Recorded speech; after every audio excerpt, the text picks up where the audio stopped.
Hello students, आज मैं आप लोगों के साथ हूँ ट्वेल्थ केमिस्ट्री की next heading next chapter solution के साथ।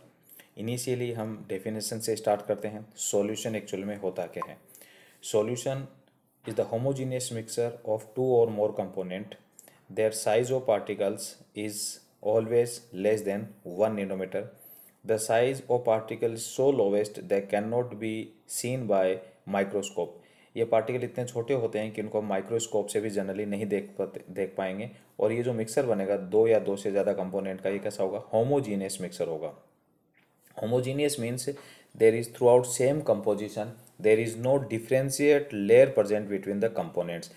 ऐसे होमोजीनियस मतलब कंपोनेंट्स का ऐसा मिक्सर जिसके बीच में हम उनको इजीली डिफ्रेंशिएट नहीं कर पाते हैं, वो होमोजीनियस होता है। कंपोनेंट्स के बीच में कोई डिफ्रेंशिएट लेयर नहीं होती है। They are throughout same composition, like sugar solution, sugar in water या salt in water. Some examples of solution. Initially first heading solution की फर्स्ट क्वेश्चन से हम या फर्स्ट हेडिंग से स्टार्ट कर रहे हैं, that is classification of solution. Solution को डिफरेंट क्लासेस, डिफरेंट कंसेप्ट के अकॉर्डिंग हम उनको क्लासिफाइड करते हैं। उसकी फर्स्ट क्लास है हमारे पास according to number of component. Number of component के अकॉर्डिंग सॉल्यूशन जनरली दो टाइप से क्लासिफाइड किए गए हैं। फर्स्ट इज बाइनरी सॉल्यूशन और second is polynary solution. Binary solution means the solution contain only two components. वो सॉल्यूशन जिसके अंदर केवल टू कंपोनेंट्स होते हैं। First is known as solute, another is known as solvent. First है वो solute की फॉर्म में होता है और सेकंड उसमें सॉल्वेंट की फॉर्म में होता है। सोल्यूट और सॉल्वेंट को हम कैसे डिफ्रेंशिएट करते हैं? उनकी प्रेजेंट अमाउंट के अकॉर्डिंग क्लासिफाइड करते हैं। जो पर्टिकुलर कंपोनेंट लेस अमाउंट में प्रेजेंट होता है वो सोल्यूट होगा, और जो पर्टिकुलर कंपोनेंट एक्सेस अमाउंट में होता है वो सॉल्वेंट कहलाएगा। तो बाइनरी सॉल्यूशन ही हमारे सिलेबस का एक मेन हेडिंग होगा। सेकंड टाइप इसमें होता है polynary solution. Polynary solution means having two more than two component, जिसमें दो से ज़्यादा कंपोनेंट्स होते हैं, वो पॉलिनरी सॉल्यूशन है। नेक्स्ट क्लास है कंपोनेंट्स के अकॉर्डिंग बाइनरी और पॉलिनरी सॉल्यूशन के बाद नेक्स्ट जो क्लास हमारे पास आती है वो क्लास हमारे पास है according to physical state of solvent. Solvent की फिजिकल स्टेट के अकॉर्डिंग जनरली सॉल्यूशन है वो थ्री टाइप से कैटेगराइज किया गया है। फर्स्ट क्लास उसमें सॉलिड सॉल्यूशन, लिक्विड सॉल्यूशन और गैसियस सॉल्यूशन। हमारा जो सिलेबस है वो मेनली फोकस करेगा किस पे? लिक्विड सॉल्यूशन पे। जनरली सॉलिड सॉल्यूशन भी तीन टाइप के होंगे, लिक्विड सॉल्यूशन भी थ्री टाइप्स के होते हैं, और गैसियस सॉल्यूशन भी थ्री टाइप के होते हैं। इनमें सॉल्वेंट की फिजिकल स्टेट सॉलिड सॉल्यूशन के बिहार पे हम देखेंगे कि सॉल्वेंट की फिजिकल स्टेट सेम होती है, बट सॉल्यूट है वो थ्री टाइप्स का हो सकता है, सॉलिड, लिक्विड और गैस। इसके कुछ एग्जांपल भी हैं, जैसे सॉलिड सॉल्यूशन में both solute and solvent are solid mixer of any two metals. किन्हीं भी दो मेटल्स का जो कंपोजिशन होता है, जिसको अपन जनरली एलॉय भी बोल सकते हैं, जैसे कॉपर एंड गोल्ड या अदर कोई। सॉलिड एंड लिक्विड, जिसमें सोडियम सॉलिड स्टेट में, बट मरकरी आपको पता है कि मेटल होते हुए भी क्या है, लिक्विड स्टेट में होता है। तो जैसे जनरली इनको अमलगम बोलते हैं। किसी पर्टिकुलर मेटल का यदि मरकरी के साथ कंपोजिशन बनता है तो अमलगम की फॉर्म है। तो जितने भी अमलगम होंगे वो सब सॉलिड सॉल्यूशन के एग्जाम्पल हैं। सेकेंड है solid in gas in solid. तो सॉलिड और गैस के अंदर हाइड्रोजन एट पीडी, तो हाइड्रोजन गैसेज। इस टाइप से टोटल ये 9 टाइप के सॉल्यूशन, बेसिकली थ्री टाइप के सॉलिड सॉल्यूशन, लिक्विड सॉल्यूशन और गैसियस सॉल्यूशन। बट टोटल इसमें 9 टाइप के सॉल्यूशंस बन जाते हैं हमारे पास अकॉर्डिंग टू फिजिकल स्टेट, जिसमें मेनली हमारा आगे जो फोकस रहेगा वो लिक्विड सॉल्यूशन पे रहेगा।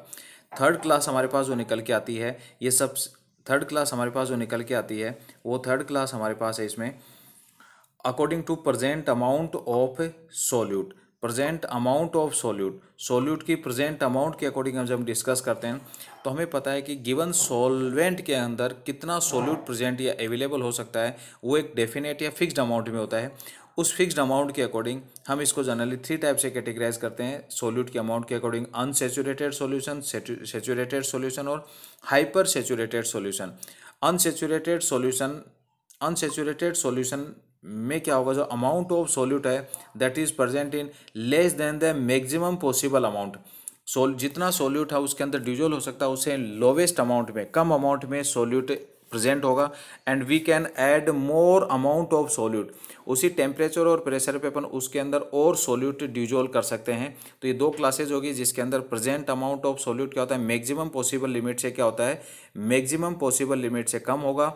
और we can add more amount of solute, उसके अंदर हम और सोल्यूट ऐड कर सकते हैं। ये अनसेचुरेटेड सॉल्यूशन है। इसी का सेकंड टाइप हमारे पास आता है Saturated solution, the present amount of solute is always equal to the maximum possible limit. कितना सोल्यूट उसके अंदर प्रेजेंट हो सकता है, जितना उसके अंदर पॉसिबल था, एक लिमिट होती है, मैक्सिमम पॉसिबिलिटी के इक्वल होता है. Then we cannot add, क्योंकि जितना सोल्यूट उसके अंदर डिजोल्व होना था वो हो चुका है, तो हम उसके अंदर और अमाउंट ऑफ सोल्यूट को उसी टेम्परेचर और प्रेशर पे ऐड नहीं कर पाएंगे. और सिमिलरली हमारे पास तीसरी जो क्लास आती है वो आती है hyper saturated class. Hyper saturated class में क्या होगा, amount of solute is always more than the maximum possible limit.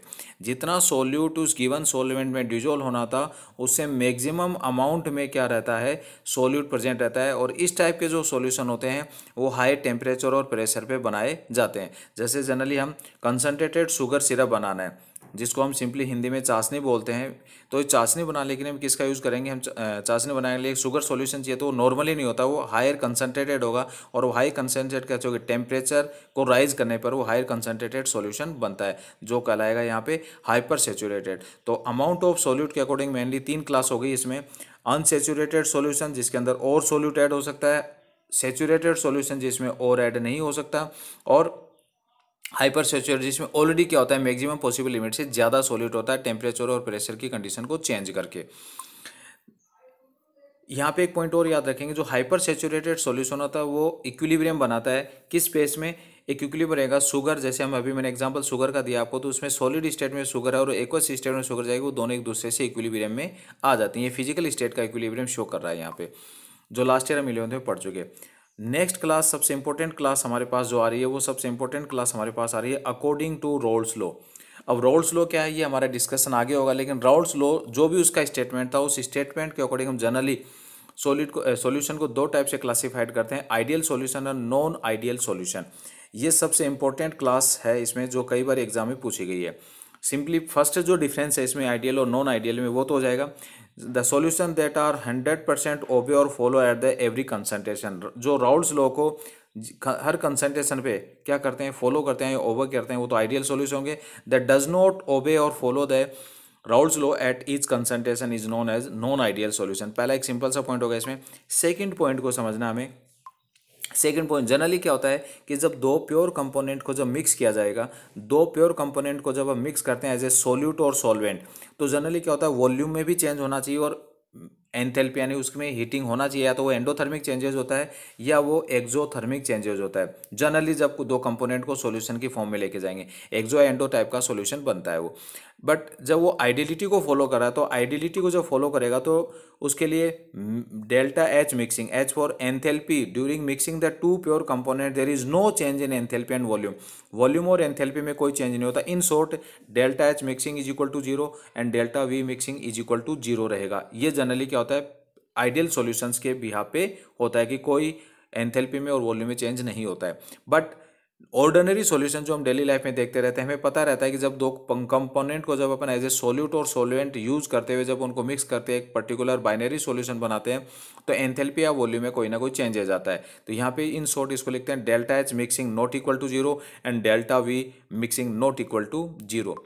Third point इसमें जो आता है, जनरली क्या रहता है कि जब दो कंपोनेंट्स को जब अपन मिक्स करते हैं, तो उन कंपोनेंट्स को मिक्स करने पे वहाँ पे जनरली दो टाइप की इंटरेक्शन होती है. सपोज ए कंटेनर के अंदर सोल्यूट पार्टिकल्स है ए एंड ए, तो वहाँ पे एक इंटरेक्शन हो रही है, ए टू ए इंटरेक्शन हो रही है. एक अनदर कंटेनर के अंदर एक दूसरा पार्टिकल है, बी पार्टिकल है, जो वहाँ पे इंटरेक्शन कौन सी कंसिडर कर रहे हैं अपन, बी पार्टिकल की इंटरेक्शन, यानी सोल्यूट इंटरेक्शन और सॉल्वेंट इंटरेक्शन कर रही है. लेकिन जैसे इन प्योर कंपोनेंट को अपन मिलाएंगे एक थर्ड कंटेनर के अंदर, तो वहाँ पे एक नई इंटरेक्शन क्रिएट हो जाएगी, ए बी इंटरेक्शन. तो यहाँ पे अपन देख रहे हैं कि ऑलरेडी जो एक नई इंटरेक्शन क्रिएट हुई है वो इंटरेक्शन कन्फर्म है. इस वाले सोल्यूट एंड सॉल्वेंट इंटरेक्शन से क्या होती है, डिफरेंट होती है. बट जब उनको मिक्स करने के बाद जो नई इंटरेक्शन क्रिएट होती है वो भी आइडियल सॉल्यूशन के बिहाफ पे क्या होती है, सेम ही रहती है. मीन्स ये थोड़ा अजीब सा लग रहा है आपको कि जैसे एक पार्टिकल ए है और एक पार्टिकल बी है, इनका जब नेचर डिफरेंट है तो उनको मिलाने पर इनकी इंटरेक्शन इक्वल कैसे हो सकती है. बट जब वो आइडियलिटी को फॉलो करेंगे तो इनकी इंटरेक्शन क्या रहती है, इक्वल रहती है. सिंपली जैसे ये शुगर पार्टिकल है, तो यहाँ इंटरेक्शन कौन सी हो रही है, शुगर इंटरेक्शन. एक शुगर इंटरेक्शन हो रही है और दूसरी इंटरेक्शन कौन नहीं हो रही है, वाटर एंड वाटर इंटरेक्शन हो रही है। जब मिक्स कर दिया तो एक नई इंटरेक्शन क्रिएट होगी, कौन सी, शुगर एंड वाटर। ये इंटरेक्शन कन्फर्म है, इन दोनों से क्या होगी, डिफरेंट होगी। बट आइडियलिटी के लिए शुगर एंड वाटर की इंटरेक्शन भी क्या होती है, जब शुगर वाटर इंटरेक्शन के क्या हो, इक्वल हो जाए। तो इस टाइप की जो कंडीशन जब बनेगी वो क्या आइडियलिटी के लिए आ जाती है। तो यहाँ पे तीसरा जो पॉइंट आता है रोल्स लॉ के बाद, एंथैल्पी वॉल्यूम के बाद तीसरा पॉइंट आता है इंटरेक्शन का। Interaction between the solute solvent becomes equal to the solute solute and solvent solvent. और यहाँ पे जो इंटरेक्शन होती है वो इक्वल नहीं रहती है जनरली, जो अपन ऑर्डिनरी लाइफ में कॉमनली बनाते रहते हैं। इसके कुछ एग्जाम्पल्स भी हैं जो काफ़ी शॉर्ट रेंज के लिए क्या करते हैं, आइडियलिटी को फॉलो करते हैं। बेंजीन और टोलिन है, नॉर्मल हेक्सेन, नॉर्मल हेप्टेन है, और ब्रोमो इथेन के साथ क्लोरोइथेन है। ये बहुत ही शॉर्ट रेंज कंसंट्रेशन की एक बहुत शॉर्ट रेंज के लिए क्या करते हैं, आइडियलिटी को फॉलो करते हैं।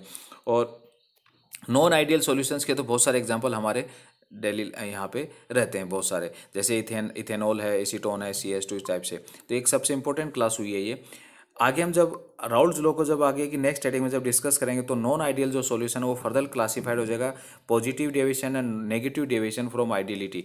ये हम आगे डिस्कस करेंगे क्योंकि अभी हमने राउल्स लॉ नहीं पढ़ा, लेकिन ये क्वेश्चन सिंपली इतना ही आता है, एक्सप्लेन द या differentiate the ideal and non ideal, तो वो मैंने आपको यहाँ बताया अभी। नेक्स्ट फिफ्थ क्लास हमारे पास आती है अकॉर्डिंग टू कंसंट्रेशन। कंसंट्रेशन के अकॉर्डिंग हम सॉल्यूशन को कैसे एक्सप्लेन करेंगे, कैसे क्लासिफाइड करते हैं। इसमें मैंने एक पॉइंट लिखा है, it is a comparison class. Comparison मतलब यहाँ पे एक सिंगल सॉल्यूशन जब आपको प्रोवाइड करवाया जाए तो उसके लिए हम ना तो डाइल्यूट वर्ड यूज़ कर सकते हैं ना कंसनट्रेटेड वर्ड यूज कर सकते हैं। इसको सिंपली मैं पूछता हूँ, जैसे मैं आपसे पूछूँ कि ये लाइन छोटी है या बड़ी, तो इसके बिहाफ पे हम कुछ नहीं कर पाएंगे। कब तक, जब तक इस लाइन के रेस्पेक्ट में कोई सेकंड लाइन ड्रॉ नहीं होगी तब तक अपन नहीं कह पाएंगे कि ये लाइन एक छोटी लाइन है या बड़ी लाइन है। लेकिन जैसे इसके बिहाफ पे अपने इसके रेस्पेक्ट में दूसरी लाइन खींची तो हम सिंपली कह पाएंगे ये लाइन एक शॉर्टर लाइन होगी और ये क्या होगी, एक लार्जर लाइन होगी। और इसी लाइन को हम क्या कर सकते हैं, अभी शॉर्टर लेकिन एक दूसरी लाइन खींची होती इसमें मैंने कि ये लाइन अब क्या है, तो अभी ये क्या होती है, एक बिगर लाइन हो जाती है, ये एक शॉर्टर लाइन हो जाती है। तो ये कंपैरिजन क्लास है, यानी दो सॉल्यूशंस को कंपेयर करके हमें बताना होता है। ये डिपेंड करता है, उनमें कंपैरिजन करना होता है प्रेजेंट सोल्यूट के अमाउंट को। डाइल्यूट और कंसंट्रेट सॉल्यूशन, वो पर्टिकुलर सॉल्यूशन जिसमें अमाउंट ऑफ सोल्यूट उसके रेस्पेक्ट में जो दूसरा सॉल्यूशन प्रोवाइड करवा जा रहा है उसके बिहाफ पे क्या रहती है, कम रहती है। और जिस पर्टिकुलर सॉल्यूशन में सोल्यूट का अमाउंट दूसरे के बिहाफ पे क्या रहती है, ज़्यादा रहती है, वो क्या होता है, कंसंट्रेटेड सॉल्यूशन होता है। तो डाइल्यूट और कंसंट्रेटेड सॉल्यूशन हमेशा दोनों एक दूसरे के रेस्पेक्ट में रहेंगे। एक सिंगल सॉल्यूशन के बारे में अपन नहीं कह सकते कि ये डाइल्यूट होगा या कंसंट्रेटेड होगा। दूसरा पॉइंट इसमें अपन सॉल्वेंट के बिहाफ पे भी बता सकते हैं कि जिस